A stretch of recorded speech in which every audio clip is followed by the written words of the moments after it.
بسم اللہ الرحمن الرحیم صلی اللہ علیہ یا محمد۔ میرا آزمودہ عمل ہے جو میں آج آپ سے شیئر کر رہی ہوں۔ یہ وظیفہ ہر کسی کو کرنا چاہیے، اس سے ہر کام میں آسانی پیدا ہو جاتی ہے۔ بسم اللہ الرحمن الرحیم کا وظیفہ ہے، اس کو ہر جائز مقصد کے لیے کر سکتے ہیں۔ کوشش کریں کہ یہ وظیفہ ایک ہی جگہ اور ایک ہی وقت پر کریں۔ احادیث، اسم اعظم اور بسم اللہ الرحمن الرحیم میں اتنا ہی فاصلہ ہے جتنا آنکھ کی سفیدی اور سیاہی میں ہے۔ جو وظیفہ آپ کو بتا رہی ہوں یہ بہت ہی طاقتور ہے۔ جو بھی یہ وظیفہ کرے گا وہ اللہ کی پناہ میں رہے گا، اس کی زندگی میں کبھی پریشانی نہیں آئے گی۔ اسے اللہ سیدھا راستہ دکھائے گا اور وہ دین اور دنیا میں غلطی کرنے سے بچا رہے گا۔ بے شک انسان غلطی کا پتلا ہے، لیکن وہ یہ وظیفہ کرنے سے اللہ کی ایک ایسی حفاظت میں آ جائے گا کہ وہ کم سے کم غلطی کرے گا اور اللہ تعالیٰ کی اس پہ خاص رحمت ہوگی انشاءاللہ۔ جو بھی یہ وظیفہ کرے گا اللہ تعالیٰ اس کو گناہوں سے بچا لے گا۔ یہ وظیفہ کرنے سے اللہ پاک بندے کو خواب میں بتا دے گا کہ کیا ہونے والا ہے۔ یہ وظیفہ پورے یقین کے ساتھ کریں، اس سے بہت فائدہ ہوگا۔ یہ جو وظیفہ ہے یہ اللہ کی خاص رضا کو حاصل کرنے کے لیے ہے۔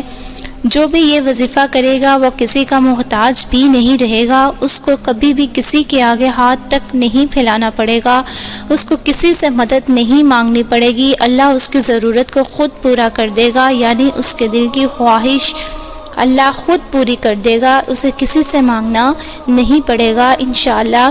جو بھی یہ وظیفہ کرے گا اس کو کوئی بھی دشمن ہوگا، کوئی بھی انسان جو اس کا دشمن ہے اس کو نقصان تک نہیں پہنچا سکے گا۔ آپ یہ وظیفہ کر کے دیکھیں، آپ خود اپنے دشمنوں سے محفوظ ہو جائیں گے۔ یہ وظیفہ پورے یقین کے ساتھ کریں، اس سے بہت فائدہ ہوگا۔ یہ جو وظیفہ ہے یہ اللہ تعالیٰ کی خاص رضا کو حاصل کرنے کے لیے ہے۔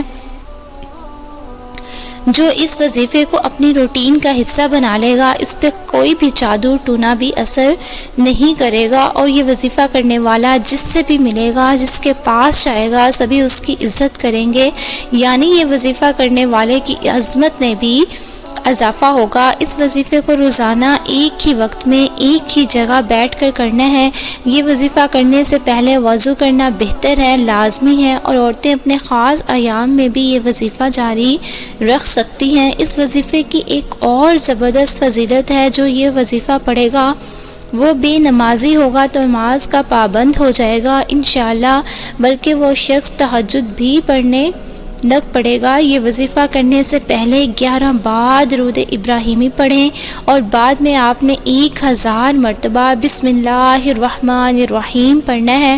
یہ پڑھتے ہوئے اپنے مقصد کو اپنے ذہن میں رکھیں۔ یہ وظیفہ پڑھ کے دوبارہ 11 بار آپ نے درود شریف پڑھنا ہے۔ اس کے بعد آپ جو بھی دعا مانگیں، جو بھی دعا چاہے مانگ سکتے ہیں، اور وہ خصوصی دعا بھی لازمی مانگیں جس کی وجہ سے آپ نے یہ وظیفہ کیا ہے۔ اس طاقتور وظیفے کو آگے لازمی شیئر کریں تاکہ ہر کوئی اس عمل سے مستفید ہو سکے۔ ہمیشہ ہنستے مسکراتے ہوئے رہیں، دعاؤں میں یاد رکھیں۔ اللہ تعالیٰ آپ سب کا حامی و ناصر ہو، آمین ثم آمین۔